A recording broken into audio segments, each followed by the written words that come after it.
Alors ce week-end, j'ai participé à un séminaire de business. Et parmi tous les intervenants qui sont venus sur scène, quelque chose m'est énormément resté. Enfin, j'ai du mal à donner des mots clairs là à ma pensée, mais ce que je veux dire, c'est que le point commun que j'ai pu vraiment sentir à travers ce que j'ai entendu de toutes ces personnes qui sont intervenues sur scène, c'est l'idée de cette passion à l'intérieur d'elles, ce feu qui brûle le ventre et qui ont en fait donné une motivation et une détermination à agir et à passer à l'action au quotidien. En écoutant ces personnes qui ont été, je trouve, très inspirantes,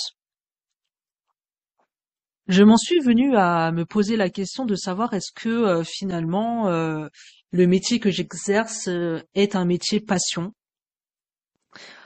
À l'intérieur de moi, j'avais la sensation vraiment que mon intuition me disait être psy. Non, c'est pas c'est pas ma passion. Et en même temps, si on regarde mon parcours professionnel, on peut remarquer que ce qui m'a tenu dans ce parcours-là, c'est la relation d'aide. La relation d'aide, le fait d'être en relation avec d'autres personnes, et à chaque fois que je suis passée dans une structure ou on va dire dans un domaine, que ce soit dans le handicap, que ce soit dans la petite enfance, que ce soit dans la précarité, et là où je me suis sentie satisfaite de mon travail, c'était dans cette relation-là que je pouvais créer avec les personnes que j'accompagnais, avec les parents, avec les enfants, avec les adultes en situation de handicap, et que quelque chose dans la relation se crée. Donc, aujourd'hui, je pourrais dire déjà que ce n'est pas anodin que j'ai choisi de m'orienter vers la thérapie, donc la Gestalt thérapie, qui est une thérapie du contact, une thérapie de la relation et une thérapie du lien. La question du lien, la question de la relation, c'est vraiment quelque chose qui me touche profondément parce que en réalité, quand on regarde bien, les relations, c'est vraiment quelque chose qui nous entoure au quotidien. Nous avons besoin de relations pour grandir. Nous avons besoin de relations pour nous sentir en sécurité. Nous avons besoin de relations pour nous sentir exister, nous sentir vus. Nous avons besoin de relations aussi pour être encouragés, pour avancer. Et nous pouvons être en difficulté quand on n'est pas en sécurité à l'intérieur de nous. Et donc, quand on fait face à des relations qui sont insécures, cela peut nous tirer vers le bas. Et donc, quand je dis que ce n'est pas anodin, que j'ai choisi en fait finalement la thérapie de la relation,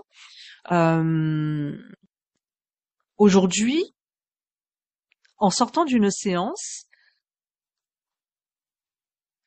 j'ai vraiment prêté attention à ce sentiment que je pouvais ressentir par moment lorsque je sors d'une séance avec un client ou une cliente et que je ressens une satisfaction énorme, quelque chose qui est de l'ordre vraiment de la joie, du bonheur, qui perdure en fait pendant des heures parce que quelque chose s'est passé. Et en sortant de cette séance aujourd'hui, et suite évidemment à mon week-end business, il y a quelque chose qui m'a connecté à cette sensation, à cette idée de la passion. Et j'en suis venue à interroger une de mes consoeurs avant de moi-même répondre à la propre question que je lui ai posée. La question que je lui ai posée, c'était voilà, écoute, chère consoeur, maintenant que nous pratiquons depuis un certain temps, que nous avons eu l'occasion de rencontrer quelques clients, quelques clientes, que nous sommes rentrés dans une relation, dans des relations différentes en fonction de chaque client et de chaque cliente. Aujourd'hui, avec cette expérience relationnelle-là que tu as, qu'est-ce que tu peux me dire de ce qui te satisfait dans ton travail, dans ce que tu vis au quotidien, dans ton travail de thérapeute? Quand tu ressors satisfaite, c'est quoi qui te satisfait exactement? Et je lui ai dit, parce que je pense que, vu que nous sommes tous différents, que nous avons tous un parcours de vie différent, que nous avons une histoire spécifique, unique, que nous avons aussi nos blessures qui sont spécifiques et uniques, ce qui nous satisfait dans la vie euh, devrait, à mon avis, aussi être spécifique et unique. Et qu'est-ce qui, selon toi, fait cette spécificité-là pour toi dans la satisfaction que tu ressens dans ton travail de thérapeute et dans ta façon finalement de vivre ton activité? Bref, la réponse de ma consoeur, c'est pas ce qui est le plus intéressant pour vous parce que vous ne savez pas qui c'est. Mais il n'empêche que bon, ça a été assez intéressant parce que étant donné qu'elle fait exactement la même, elle propose la même thérapie, la même approche que moi, qui est donc la Gestalt thérapie. Je répète, la thérapie de la relation, du contact, du lien. Donc c'est une thérapie humaniste, relationnelle. Évidemment que sans rentrer dans des grands détails, elle m'a dit c'est la relation qui se passe entre mon client et moi. Ce qui m'a fait sourire parce que effectivement la relation c'est aussi mon sujet, c'est quelque chose qui m'anime et je me rends compte que finalement être psy, ce n'est pas forcément ma passion. Ma passion, c'est la relation. Et être psy, psychopraticienne, hein, je précise bien, être psy en tant que psychopraticienne, euh, ce qui m'anime, c'est la relation à l'autre. Mais dans cette relation à l'autre, il y a aussi beaucoup de choses qu'on peut mettre derrière la relation. Donc, qu'est-ce qui précisément, moi, en tant que Julie, en tant que Gestalt praticienne, qu'est-ce que j'aime dans la relation, qu'est-ce qui me satisfait dans la relation que je vis à travers mon activité, à travers ce qui se passe entre mes clients, mes clientes et moi. Et je me suis rendu compte d'une chose quand j'ai répondu à cette question à ma consoeur. Je lui ai dit, alors, il y a quelque chose que j'aime et qui se rapproche énormément de ce que je peux aussi vivre avec mes amis. C'est quand, dans des échanges évidemment profonds, pardon, là où il y a de l'exploration de soi, de l'introspection, c'est quand il y a cette lumière qui s'allume au-dessus de la tête de l'autre ou au-dessus de ma tête. C'est-à-dire que ensemble, dans la relation, on est dans un échange, dans un va-et-vient, dans une forme d'ajustement, de réaction.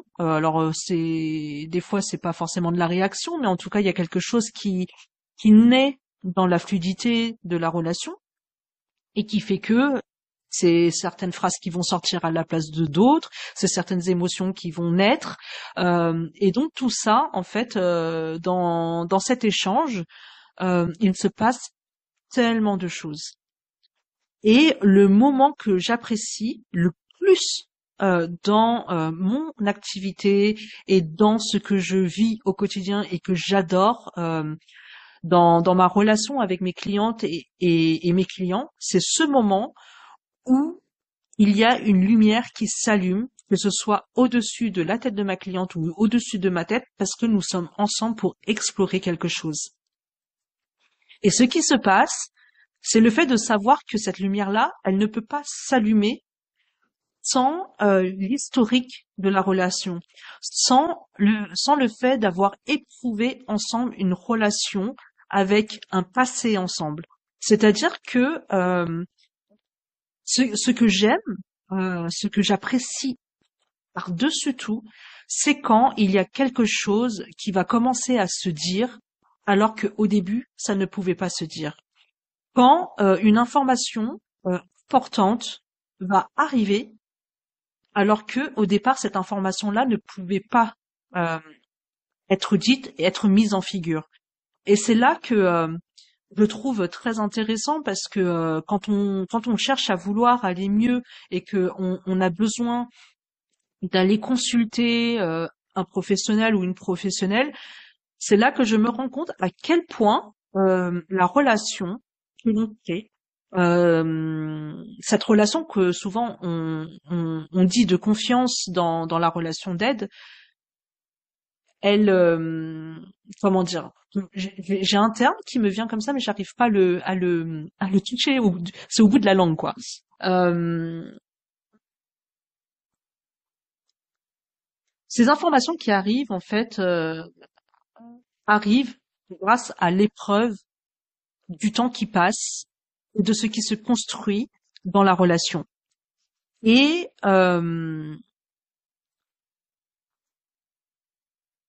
l'information qui arrive, cette chose qui se dit de part et d'autre, hein, parce que c'est aussi par rapport à moi, c'est aussi par rapport à lui ou à elle.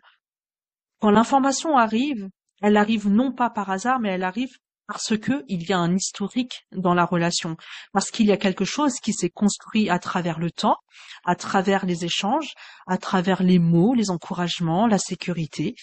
Et quand, au bout de quelques séances,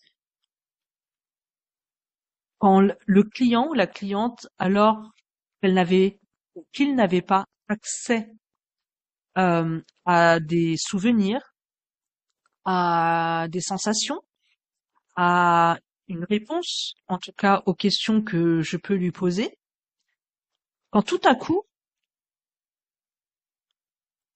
les informations reviennent, arrivent en tout cas, parce que je dirais pas reviennent, mais en tout cas où elle est prête à en parler et que le souvenir revient, que l'information revient, c'est ce moment-là que j'aime.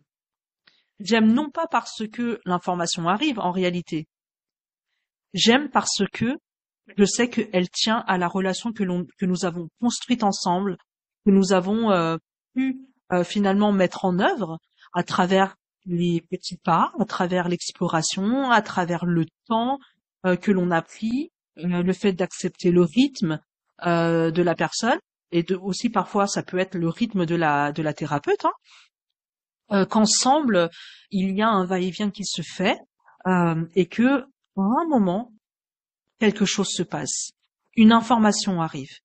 Et en dehors de ça en plus, ça vient aussi me donner cette sensation de ah, je comprends mieux, je te connais mieux, tu me donnes la possibilité de mieux te comprendre, de mieux te connaître. Et donc à travers ça, je vais pouvoir euh, imaginer qui a pu se passer pour toi et qu'est-ce qui s'est reproduit aussi pour toi. Et repartir dans une nouvelle exploration et continuer encore à avancer, à avancer, à avancer. Et là, je me rends compte que en posant les mots, en posant cette question à ma collègue, à ma consoeur, et en y répondant, je me suis rendu compte que ce que j'aimais par-dessus tout, pour moi, ce n'était pas le moment de récolte qui est aussi très important et qui est beau, où le client ou la cliente peut dire bah voilà en regardant en arrière et tout le chemin qu'on a parcouru ensemble, je suis fière de moi parce que je vois que ça a changé, je vois que ça je suis capable de ça. Euh, Ce qui me touche aussi, c'est d'entendre par exemple bah je n'ai plus peur de mes émotions, je les laisse venir, je les laisse sortir, je les ressens. Euh, mais même si c'est un moment important que j'apprécie énormément, je constate effectivement que ce n'est pas à l'endroit où je me sens le plus satisfaite dans mon travail, parce que la récolte c'est quelque chose de chouette parce que on peut se rendre compte de l'avancée, on peut se rendre compte que la cliente ou que le client a a pu ajuster des choses dans sa vie, mais pour moi c'est vraiment à l'endroit où quelque chose bouge et fait avancer le travail d'exploration. Et dans ces moments-là, en plus de ça, ce que je ressens vraiment profondément, C'est une forme de gratitude que je peux ressentir dans cette relation, et qui, en plus, dans la fluidité parfois des échanges que je peux avoir avec mes clients ou avec mes clientes, c'est de pouvoir le ressentir et en plus de pouvoir l'exprimer, et de dire en fait à mes clients merci, merci de me laisser être le témoin de qui tu es, merci de me laisser la possibilité de te connaître, merci de pouvoir me faire confiance aussi, pouvoir oser me partager tout cela. Et pour moi, cela me paraît important aussi en tant que professionnel de pouvoir exprimer ce genre de choses à mes clients. Parce que la relation en soi, même si c'est une relation d'aide, même si c'est une relation thérapeutique, ça reste une relation avant tout humaine. Et ce que j'aime par-dessus tout, c'est la relation humaine. Ce n'est pas la relation d'aide, ce n'est pas la relation thérapeutique. Je me sers de cette relation humaine, de ce cœur que je porte à l'intérieur de moi, de mon envie, en tout cas, d'apporter cette chaleur humaine, d'apporter la confiance, d'apporter de l'estime, de la sécurité, et de le faire à travers la thérapie. Mais je me rends compte que ce sentiment de satisfaction, je le ressens également quand je suis avec mes amis. Et donc, que ce qui fait brûler mon ventre, ce n'est pas forcément le fait d'être thérapeute, ce n'est pas le fait d'avoir un cabinet. Mon fil rouge et qui fait brûler mon ventre, c'est l'endroit où il y a de l'humanité, où il y a de l'authenticité, de la fluidité, de l'humain, et surtout, finalement, de la reconnaissance. Et quand je dis reconnaissance, je ne parle pas de la reconnaissance professionnelle, c'est la reconnaissance de pouvoir dire à l'autre, je te reconnais, je te vois, tel que tu existes en fait à mes yeux, et merci à toi de me le permettre en fait, de pouvoir me permettre de te voir et de te regarder parce que tu te confies à moi. Et d'une certaine façon, après, pour en revenir au côté professionnel, bah, je suis reconnue à cet endroit-là parce que tu me donnes cet espace-là euh, de toi, en fait, cet espace de toi où il y a toi à l'intérieur et où il y a nous dans cette relation. Je ne sais pas si c'est clair parce que c'est la première fois que j'essaye vraiment d'aller un peu plus loin que ce que je pense habituellement de la relation que je vis en tant que thérapeute et également en tant que cliente. Mais je me rends compte que finalement, en tant que thérapeute, il y a quelque chose qui est encore différent de quand je suis évidemment cliente en thérapie. Et malgré tout, j'adore aller en thérapie. Il y a le même feu à l'intérieur de moi parce que je crois que le terme qui pourrait faire brûler mon ventre, c'est le mot rencontre. À chaque instant, à chaque nouvelle information, à chaque nouvelle, on va dire, réaction, que ce soit verbale, non verbale, qui va venir allumer cette lumière au-dessus de ma tête, c'est parce que à ce moment-là, je t'ai rencontré à nouveau. Et parce que je t'ai rencontré à nouveau, j'ai l'impression de te reconnaître à nouveau. Comme si je ne te connaissais pas, je te reconnais à nouveau. Je ne sais pas si c'est clair, parce que je joue un petit peu avec les mots là, mais ça me vient comme ça. Mais en tout cas, il y a vraiment ce mot rencontre. Et c'est ça qui me fait brûler le ventre. Et en tant que, finalement, praticienne de la psychothérapie, c'est à cet endroit-là, je crois, que je peux finalement vous dire, ça c'est moi. C'est ce qui fait mon essence, ma spécificité, mon unicité en tant que thérapeute, en tant que praticienne qui fait de la psychothérapie en gestalt thérapie. J'aime rencontrer mes clients. J'aime connaître et reconnaître sans cesse mes clients. Et d'une certaine façon, et ça c'est un concept de la Gestalt thérapie, d'une certaine façon, c'est comme si à chaque fois, il y avait une page blanche de mon client et de ma cliente. C'est-à-dire que, en fait, on croit connaître et en fait, on redécouvre. On redécouvre à nouveau. Et laisser cet espace-là de la redécouverte de l'autre, il n'y a rien de plus magnifique. Et aujourd'hui, j'avais envie de déposer ça parce que ça me brûle à l'intérieur aujourd'hui, mais ça me brûle de façon merveilleuse. Et au sortir de mon séminaire business de ce week-end où je me suis dit non, moi être psy, c'est pas ce qui me brûle, c'est pas ma passion. En réalité, c'est la forme que prend ce qui brûle à l'intérieur de moi. C'est-à-dire que je n'ai pas forcément besoin d'être psy pour pouvoir ressentir cette chaleur, ce feu à l'intérieur de moi. Je peux le vivre à travers tellement de choses. Mais aujourd'hui, c'est à travers la thérapie que je le vis et c'est avec ça que je suis la thérapeute que je suis.